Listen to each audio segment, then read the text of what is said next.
Hello, beautiful people. Happy Tech Proof Tuesday. Hope everybody is hanging in there and staying safe and taking care of yourselves. Today, we are going to be talking about addiction versus habit. A lot of times, I have clients call and they ask me, well, Dr. Tennille, I'm not sure if I'm addicted to online activities. I don't know if it's a habit. So I wanted to do this Facebook Live to help people answer that question and just get some information about there between what, in regards to what those differences are. So clients call and they say, I'm not sure if I'm addicted to porn or gambling online or video games or social media. I use it a lot. I think it might be a problem, but I'm not sure. So the main word that I kind of associate with making that decision is choice. And I'm Dr. Tennille Richardson Kwamina of New Creations Counseling Services, where I have been helping people overcome online addictions and decide if it's an addiction or a habit for over 12 years now. So thank you guys for joining tonight. I appreciate it. So when you look at habit, it's something that you regularly do. It's something that you practice. It's part of your day-to-day routine. And interesting enough, research says that 50% of what we do every day, we do out of habit. So think about what you do in the morning. You wake up, hey Catherine, I was wondering where you were. I just playing. You wake up, your alarm goes off, you cut your alarm off, you roll over, you go brush your teeth. You go downstairs or you go to the kitchen for coffee. So it's something that you do regularly. You have practiced it, done it over and over again. It is a routine. So there is something called the habit loop. And in helping you understand how this works in online activities, I'll use this example. So in the habit loop, you have 3 stages. You have your cue, your routine, and the reward. Okay? So think about when you have your phone beside you and you hear that ding, ding, ding, ding, ding, ding, ding, ding, which is usually, whatever your my daughter's laughing in the background right now.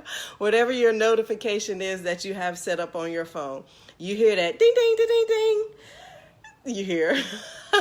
So that is your cue. That is the first step in the habit loop. And that cue lets you know that, okay, there's something going on. There's something that I need to tend to. The next step would be the routine. So after the ding, ding, ding, ding, ding, ding, ding, you pick up your phone. You look down at your phone. You start scrolling through your notifications to see what it was. Was it an email? Was it a text message? Was it a notification from Facebook? Did somebody send me some money? We all wish, right? Did somebody send me some money on a Cash App? So you're going through and you're scrolling through. That's the routine. And the last step is the reward, step 3, which is the feeling that you get when you do see that message from maybe your spouse or your partner or from your family member saying, hey, just checking on you. Hope everything is great. How are things? And, you're excited. You feel good. Or that reward of when you do see that somebody sent you some money in your Cash App, or that reward of somebody liked a picture that you have posted on Facebook. So with the habit loop, we have 3 steps. We have your cue, we have your routine, and we have your reward. And to remember that along each one of these steps, if it's a habit, we have a choice. There's a choice involved. We have a choice to decide if we want to pick up the phone after we get that cue of the ding, ding, ding, ding, ding. From our phones. We have a choice if we want to go to the next step and start scrolling through and looking at the routine, going through that routine, figuring out what the notification is. And we have a choice of if we want to see this and read it and, take in that reward that we are feeling. So habit equals choice. Addiction is something a little different. So what the cycle of addiction looks like is we start off with recreational use. Usually in addiction world, they speak more towards substance misuse or substance abuse in terms of ingesting alcohol or drugs or even prescription drugs or food. So you're ingesting something. When it comes to online addictions, it's not a substance, it's a behavior. So we call those process addictions. So in the online behavior world or online addiction world, we're looking at behavior. So recreational behavior. So you are going online and let's say we are playing video games. We'll use that as an example. The first step is somebody's using video games for, they're hanging out with their friends, they're using it here and there. It's not something that they're doing every day. They can control it. It's not a priority or the main priority in their life. They're still able to go to school, do their homework, go to work, take care of their families. They're able to still do those things when they start at the recreational phase of addiction. So that's the safe place. It hasn't become an issue yet. It's just something that they do for fun. As we continue to move along the addiction cycle, the next step is moderate. So here, the person's desire to use the video games becomes increased. They want to engage in that behavior even more. They consciously start to try and regulate it. So they start to see, okay, well, maybe I might be spending a little more time playing my video games than I want to. I kind of got a bad grade this semester in school. That C should have been a B or that B should have been an A. And it's probably maybe because I spent a little bit too much time on video games. So let me cut back on my video games. So in the moderate stage, people are starting to see the need to regulate. Then we're moving to the next step where it becomes habitual. Remember how we talked about in the habit loop, it is part of your everyday life. So here in the addiction cycle, the habitual stage, video games becomes a part of their everyday life. They're on it all the time. They're starting to develop a sense of denial in regards to how much time they are actually on the video games and how much time they're actually playing, and starting to get a sense of regret. So this is where we're starting to really see it take a turn for the worse and really start to go down that track of addiction. The next stage is compulsory. So at this stage, there's no choice. It has become a compulsion. The behavior is something that is almost like a force outside of themselves is taking over, and that force is just making them sit and play video games for 20 hours out of the day. They're not sleeping well, they're not eating, they're not taking care of hygiene. They're seeking that reward. They're wanting to, when I say reward, we're talking about how addiction is actually a disease of the reward system in our brain. So we're talking about dopamine here. When we're on video games, hi, Miss Maureen, how you doing? When we're on video games and we're using them a lot, we get spikes of dopamine.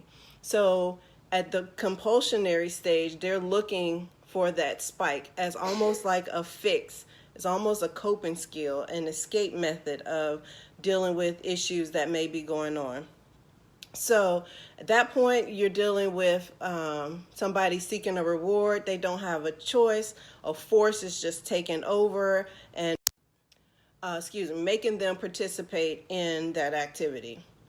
And they start to rationalize the fact that they really are out of control. They're starting to see it, and they're starting to justify and rationalize it so that they can kind of talk themselves out of continuing to use. The next step is addiction or the addictive phase. This point, people are having internal and external struggles with their addiction. They are having internal struggles because, you know, they're at that point where they really start to see that, okay, this is a problem.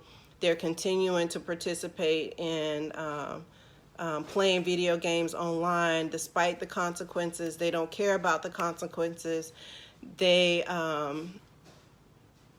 the no choice, of course, is still there, but they're really at this point not even worried about the choice.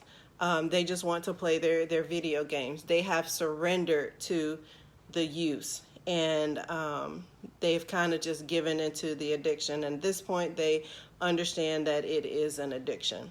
So as we see, we have the habit loop that is dealing more towards cues and routines and things that we do on a day-to-day basis, but it is a choice, and we do have a choice. And once we start getting into the addiction stages, the choice just isn't there. A person does not have the ability to step away from the video games and not play the video games. They keep using it and they keep participating in it despite the consequences. Like we talked about, that force just kind of takes over, and they don't know how to get themselves out of it. They just start to spin. So that's where we come in. So if you know someone that is dealing with an addiction like video games or pornography or social media addiction or video games like we talked about, online gambling, we're definitely here to help. At New Creations Counseling Services, we do have an internet proof program that we focus on recovery and overcoming those online addictions. So if you or anybody that you know could use our services, you could give us a call at 305-697-2787, where we provide a 15-minute consultation where we can see how we can be of assistance, see if we can be a good fit.